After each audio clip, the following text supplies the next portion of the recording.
everybody. We're the communications team for Special Olympics North Carolina. I'm Katie McGee, and I'm the Director of Digital Media. I'm Madeline Seyfried. I'm the Director of Communications. I look forward to meeting all of you. So now we're going to talk to you a little bit about language guidelines for Special Olympics here in North Carolina and across the world. These language guidelines are so important because they help us keep consistent branding, but they also are just the correct way to refer to certain things. Do you want to take it away, Madeline? Sure. So we'll start off by talking about the word the, or the lack of the word the. So we are referred to as Special Olympics North Carolina, not the Special Olympics North Carolina. It's not NC Special Olympics, not Special Olympics of North Carolina. We're simply Special Olympics North Carolina, Special Olympics NC, or SONC. So when referring to a local program such as New Hanover County, you would be Special Olympics New Hanover County, not Special Olympics of New Hanover County, not the Special Olympics New Hanover County, Special Olympics New Hanover County. So if you have any questions, let us know. And that also goes for putting your county name first. We see that quite often, but it should never be New Hanover County Special Olympics. And we promise we're not picking on you, New Hanover County. It's just the first county that popped into our heads. So you would always be New Hanover County second, and just make sure that you're keeping that consistent across the board on all your communications. I am the local program coordinator of Special Olympics New Hanover County. Okay? Sounds good. So for our next one, this is very, very important. Madeline, what do we call our Special Olympics athletes? Do we call them something else? Oh, they're Olympians. We do not call them Special Olympians or Olympians in general. Did you know that we don't actually own our name? We don't own Special Olympics. The Olympic Committee, the 5-ring Olympics, do let us use the word Olympics. So we have to make sure that we're not calling them Olympians by that standard.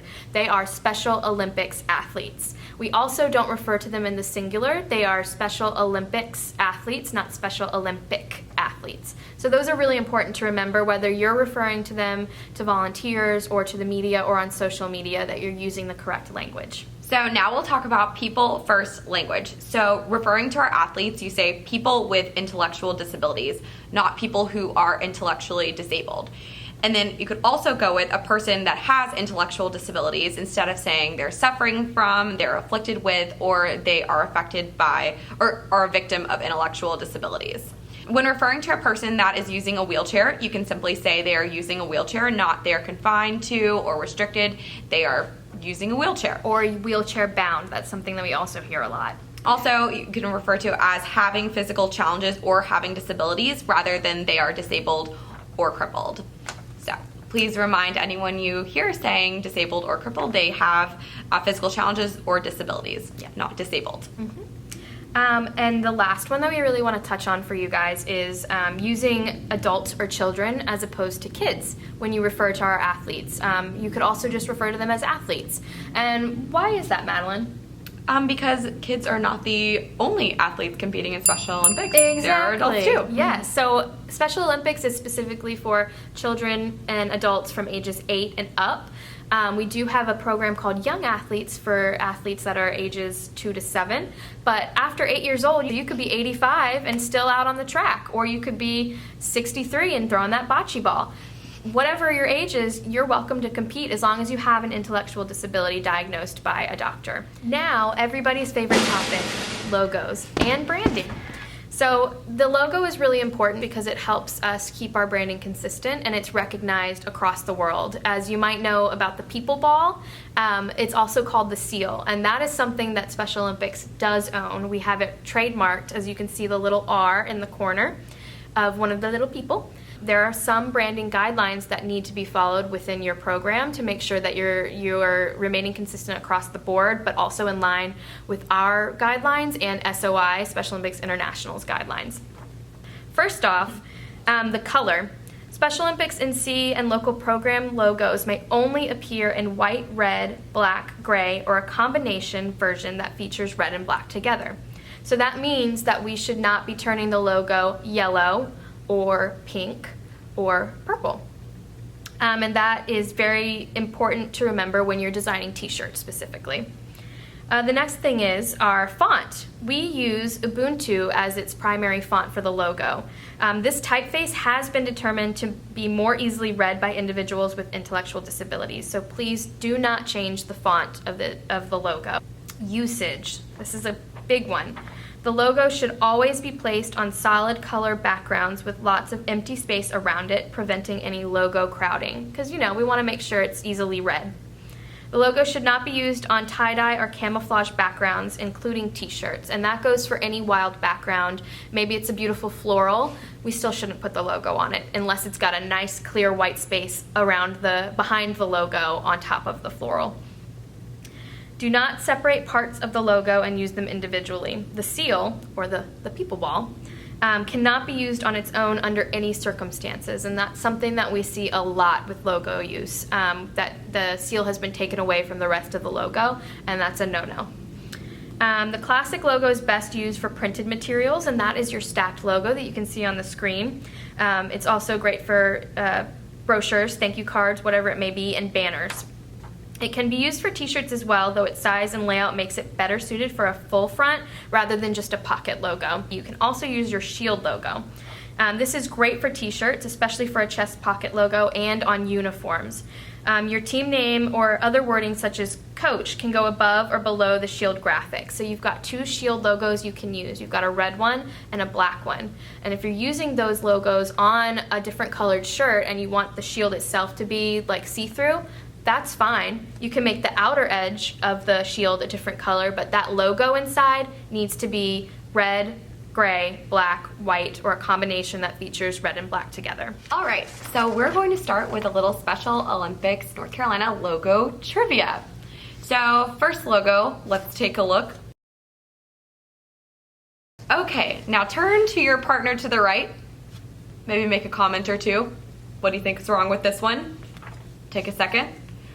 Looks like an old logo to me, so make sure when you're looking at the Special Olympics North Carolina logo that it is the stacked logo. All right, let's take a look at our next logo. Oh, very colorful, a little hard to read. What sort of changes would you make to this?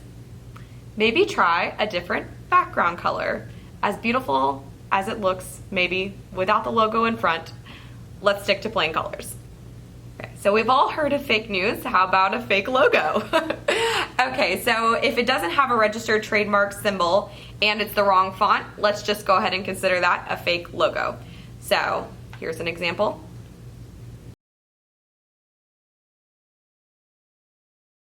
So as much as we all love a good graphic, a good logo, keep it clean, keep it simple, and the less is better.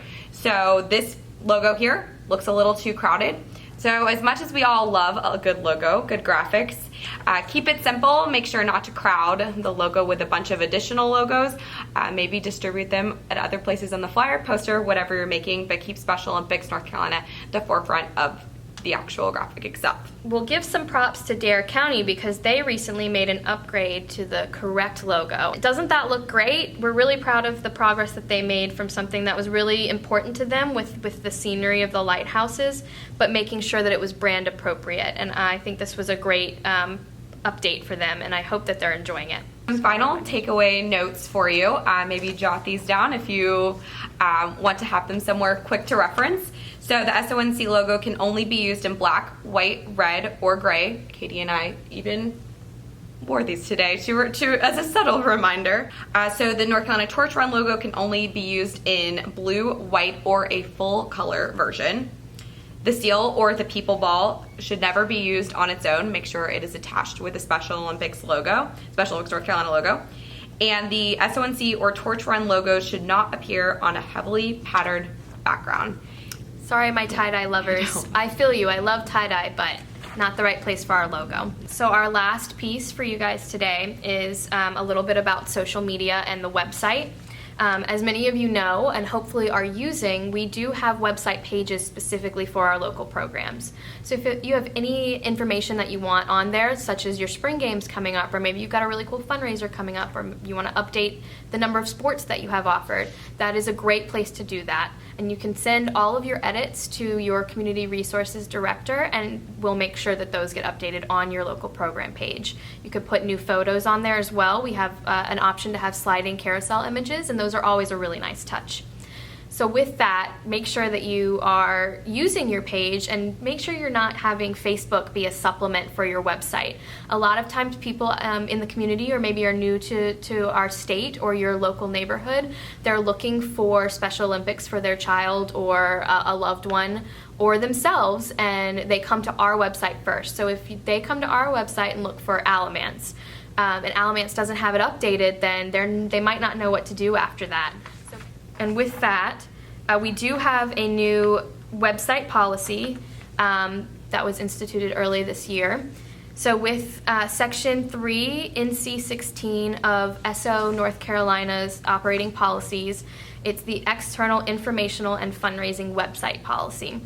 So accredited subprograms are not allowed to have external websites of any kind, including but not limited to general program websites, sports-specific websites, GoFundMe, or additional online fundraising pages or event websites. Subprograms may continue to have pages housed within Parks and Recreation websites if the program is run through their local Parks and Recreation departments. So essentially what that means is if you are using a link through GoFundMe to do a fundraiser for getting new bikes for your cycling program, you can't use that. That's not allowed. You need to go through SONC, talk to our VP of Development, talk to your Community Resources Director, and we'll find the best way for you that's still in compliance with our policies. And that also means that if you have an external website, that needs to be taken down. And all of this will need to be in compliance with it by January 1st of 2020. So you got a little bit of time to really get that moving. If you are having an issue with that, please let us know and we'll certainly work with you on it. So next I want to talk about social media. We are making a little bit of a change in the social media world. As you know, things shift so quickly, and often with Facebook pages or Twitter pages or Instagrams even, when we have a shift in leadership in a local program, those pages don't always get shifted to the new local leadership. So we want to make sure that everything stays within the organization and that we have a backup plan for that. And so with that, I have created a Special Olympics North Carolina Katie Facebook page, and I can be added as an admin to all of the pages and should be added as an admin to all of your pages so that I can make sure that if anything happens, we can still continue with your program's page. This does not mean that I'm going to take over your page by any means. You guys do a fabulous job with your own pages, so I just want to make sure that you guys know that I'm not taking over anything from you. Keep doing what you're doing. You guys rock. But along those lines, with Section 3 NC 15, our new policy is the Accredited Subprogram Social Media Profiles. And this reads, accredited subprograms may have and maintain their own social media profiles, provided said social media profiles meet minimum brand guidelines as outlined below. So these are the important things to remember if you have a Facebook or a Twitter or an Instagram. Use the official accredited subprogram logo as the profile image. That's something that we notice a lot, and that's something that we're starting to tackle down on, that we need to make sure that the local programs are using the correct logos and not old logos, not ones that they've made up like our fake logos, and not just a random photo at all. Follow Special Olympics naming conventions, so that means Special Olympics blank county, Special Olympics Watauga County, not Special Olympics of Watauga County, Special Olympics Franklin County, not Franklin County Special Olympics. It needs to be Special Olympics blank county. Follow all Special Olympics language guidelines and graphic standards. So that's something that we've gone over already with the language guidelines, so hopefully those are helpful, but it's especially important when you're posting on behalf of your local program as the person running that page that you are following language guidelines and graphic standards, which means that the graphics are appropriate and that they are of your athletes, they're of them competing, what it may be. If it's not appropriate, don't post it. All subprogram social media profiles must have a Special Olympics North Carolina staff member with administrator access at all times. That's me. This policy will be applied retroactively to pre-existing pages. So now we're going through the process of getting me added to your pages. If I'm not on it already, go ahead and add me. We've got a really nice handout for you. We'll make sure you get that, and it gives you instructions on how to do that. So make sure you're doing that ASAP. It needs to be done by January 1, 2020. Lastly, social media profiles include but are not limited to Facebook pages, Twitter accounts, and Instagram accounts. It could also be LinkedIn. It might be Twitch. It might be Pinterest. Who knows? But we don't see too much of those around here. But if you have one, just make sure you're adhering to the social media policy as well. So if you have any questions about that, feel free to ask Madeline, myself, or your community resource director, and we'll make sure you get the information you need. Anything else from you, Madeline?